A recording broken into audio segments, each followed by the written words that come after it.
Esse é um ditado que muito comum, viu, na minha infância, na minha adolescência, mas que expressa as intenções mais nojentas do machismo e da misoginia, sabe? Eu tô falando misoginia porque, sinceramente, homens que tratam meninas e mulheres como cabras, eles não gostam de mulheres. Eles gostam de si mesmos, é, e de usar, né, que eles consideram que seja objeto do gozo deles, né? Então, se essa frase parece ultrapassada para algumas pessoas, para algumas mulheres, ela é quase que uma sentença para outras mulheres e meninas, especialmente as meninas que estão adolescendo. Durante a década de 90, eu trabalhei no Hospital Estadual Pedro II, em Santa Cruz, aqui no Rio de Janeiro. Eu era psicóloga de um pré-natal de adolescentes e não era raro aparecerem, já lá na década de 90, meninas com 10, 11, 12, 13 anos grávidas. Tão comum quanto as meninas aparecerem grávidas era que o genitor tivesse mais do que 20 anos. E eu estou falando genitor e não pai, porque pai é outra coisa, né?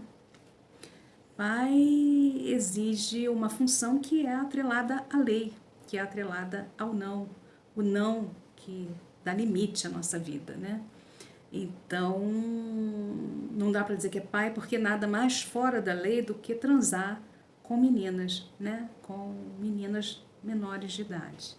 E eu vim aqui para dizer que muitas situações podem levar uma menina a ficar grávida, mas que uma delas é certamente a exploração sexual infantil. E esse é um assunto muito sério, que precisa estar na ordem do dia das nossas discussões, sabe? Dos nossos debates, especialmente dos nossos cuidados. Algumas situações de exploração sexual infantil estão imersas em cenários de tanta pobreza, de tanta precariedade, que acaba que parece que não há exploração sexual, né? Mas toda vez que o corpo de uma menina se torna uma mercadoria para que pessoas, né, tenham vantagens financeiras, vantagens materiais com a exposição, com a dedicação sexual dessas meninas, isso é exploração sexual infantil. Muitas vezes, pais e mães recebem dinheiro ou recebem benefícios materiais para entregarem suas meninas, ou entregam as suas meninas na esperança que elas sejam menos uma boca para alimentar naquela constituição familiar, ou que mais tarde tragam benefícios dessas relações estabelecidas com homens mais velhos. E nessas situações, o direito da menina de crescer, de descobrir a sua sexualidade em paz, no seu tempo, da sua forma, esse direito é completamente negado, sabe? E as consequências são muitas. São consequências físicas, são consequências relacionais, de ordem social, de ordem educacional, né? O universo da menina muda, ela não vai mais circular entre as pessoas da sua idade, ela vai assumir outras coisas que não estão relacionadas com o seu percurso pessoal, sabe? De quem está em crescimento, de quem está adolescendo, de quem está se preparando para a vida adulta. Né? Mas se a gente for pensar no aspecto psíquico dessas relações abusivas, aí a gente está diante de uma violência sem par, sabe? E eu queria destacar 3 pontos aqui, para que vocês compartilhem ao máximo possível, para que as pessoas que a gente tem, né, algum tipo de relacionamento social possam ouvir isso e que isso possa chegar a pessoas que ainda não entenderam, né? Que ponto 1, relações sexuais com menores vulneráveis é estupro. Estupro é crime.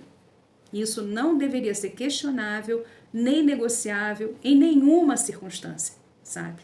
Estupro é crime. O ponto 2 é que quando há consentimento, silêncio ou facilitação materna, paterna, familiar, a gente está diante de uma falha gravíssima da função protetiva. Então, quem deveria proteger acaba deixando a menina à deriva. E isso pode ter desdobramentos terríveis, sabe, no desenvolvimento dessa menina, especialmente se essa menina acaba engravidando. E o ponto 3 é que o fato de haver né, consentimento, silêncio ou favorecimento materno, paterno, familiar, para que essa violência se estabeleça, não relativiza essa violência. A violência continua violência, sabe? A menina continua sendo uma pessoa violentada. Isso também não desloca a responsabilidade do agressor. Não é porque o pai, a mãe ou a família favoreceu que o agressor é menos agressor. É importante entender isso. Estuprador é estuprador. Diante de uma menina que se oferece sexualmente, ou diante de uma mãe, uma família que oferece sexualmente a menina, um homem decente, que não é estuprador, que não é abusador, precisa dizer não. Precisa entender que é crime e dizer não ao crime. Simples assim.